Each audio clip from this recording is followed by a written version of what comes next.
Bora, bora, pesquisadores!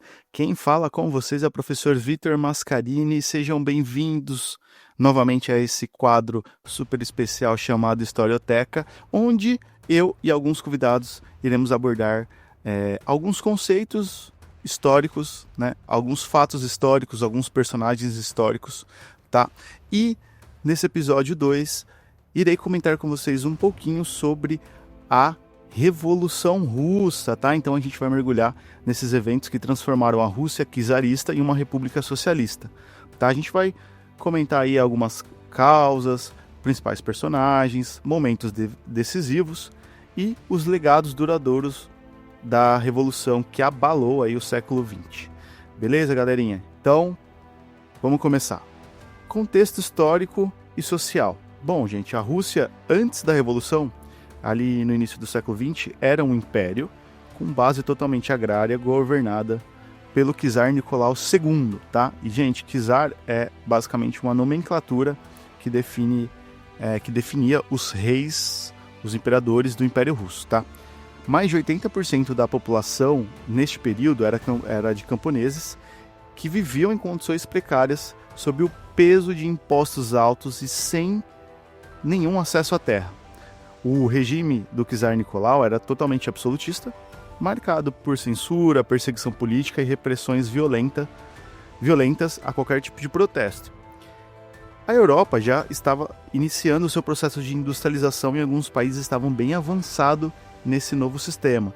Porém, no Império Russo, a industrialização ainda era tardia e ela criou centros urbanos com trabalhadores explorados e sem direito nenhum, concentrados em cidades como Moscou e Petrogrado.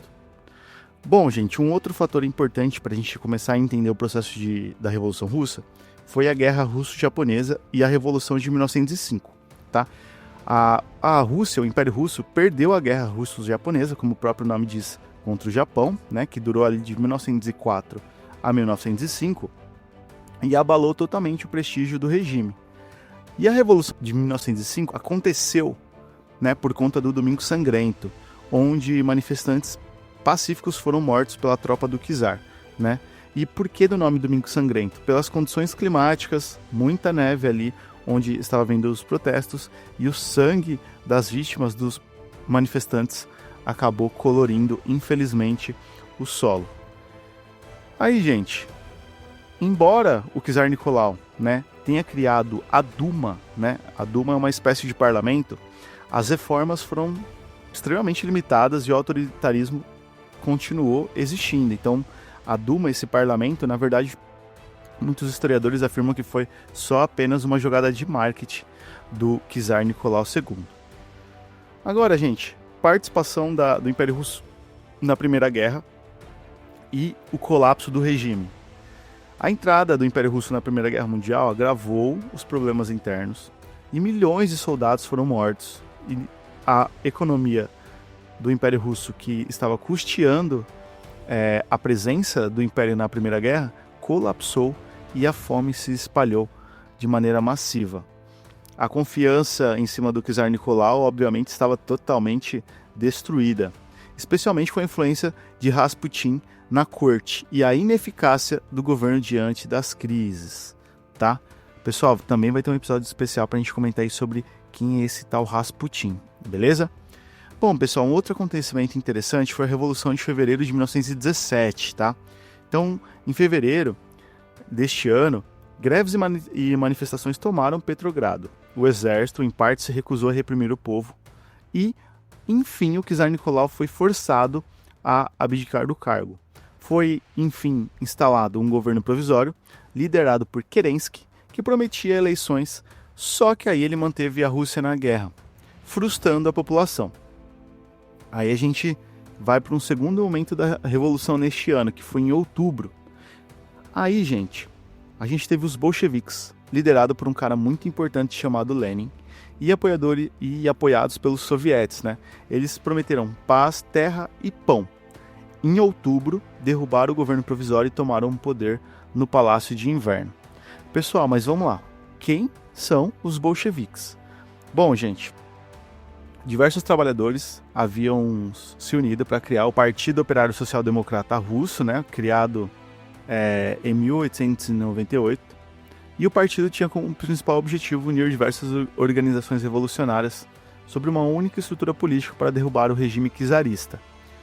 Então, pessoal, os bolcheviques era uma contraparte dos mencheviques dentro do partido, tá? E os bolcheviques, esse nome deriva de maioria. Então, era a maioria que gostaria, que tinha o interesse de fazer uma revolução mais rápida, tá? E os mencheviques, que eram a minoria, gostariam que um processo fosse não necessariamente mais pacífico, mas que tivesse ajuda de outras nações e que primeiro o intuito dos mencheviques era que a população conseguisse se reestruturar. Bom, gente, aí eu acabei de citar para vocês o Lenin, tá? O Lenin foi um dos principais, se não o principal, homem de linha de frente do movimento dos trabalhadores. E a primeira coisa que ele fez foi adotar medidas para tirar a Rússia da Primeira Guerra. Ele confiscou terra dos nobres e nacionalizou os bancos e as indústrias, tá? Então foi a primeira ação aí do Lenin e dos bolcheviques no poder da Rússia. E aí, gente, a gente vai entrar em um outro período agora, que é a Guerra Civil Russa. Entre 1918 e 1922, os bolcheviques enfrentaram o chamado Exército Branco, tá? Então os bolcheviques eram conhecidos como Exército Vermelho, e o Exército Branco era formado por pessoas que ainda apoiavam a monarquia, liberais e algumas potências estrangeiras, né? Então houve esse confronto entre o Exército Vermelho e o Exército Branco, e apesar da devastação, os bolcheviques acabaram vencendo e consolidando o regime socialista. Uma coisa muito interessante neste momento da Guerra Civil Russa foi o chamado comunismo de guerra, né, gente? Ele foi adotado com estatização total e controle rígido, o que causou resistência e crises, tá? Então o comunismo de guerra era uma tática, né, para você enfrentar ali o Exército Branco, e essa tática foi criticada por um lado, foi muito bem aceita por outro, mas enfim. Então, pessoal, a gente chega em 1922 e aí é criada a União das Repúblicas Socialistas Soviéticas, também o RSS, ou apenas União Soviética. Para recuperar a economia, o Lenin, que estava no poder, ele lança a nova política econômica, o NEP, que ia reintroduzir elementos do mercado em setores não tão explorados pelo regime czarista. E aí, pessoal, vamos lá. Consequências e legados da Revolução. A Revolução Russa inspirou revoluções e movimentos comunistas ao redor do mundo. Ao mesmo tempo, provocou reações conservadoras e o fortalecimento de regimes autoritários. Com a morte de Lenin, houve a ascensão do Joseph Stalin e o socialismo soviético se tornou ainda mais centralizado e, de uma certa maneira, até um pouco repressivo, tá? Pessoal, claro, né? A Revolução Russa é um tema muito amplo para a gente fazer um episódio extremamente detalhado, a gente comentar tudo, e o viés aqui do Historioteca é só fazer essa introdução de maneira mais curta, para que vocês consigam ouvir e, se tiver interesse, buscar as fontes, tá?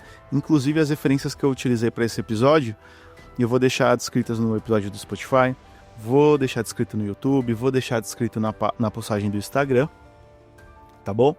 Então, assim, pessoal, na Revolução Russa foi um dos acontecimentos mais importantes do século XX, né? Seus ideais, práticas e algumas contradições continuam influenciando debates sobre justiça social, poder e democracia até hoje. Pessoal, se você gostou desse episódio, compartilhe com seus amigos, envie seus comentários, siga o podcast do História Sem Crise e até a próxima, tudo bem? Que a gente volta mais rápido do que você imagina. Valeu!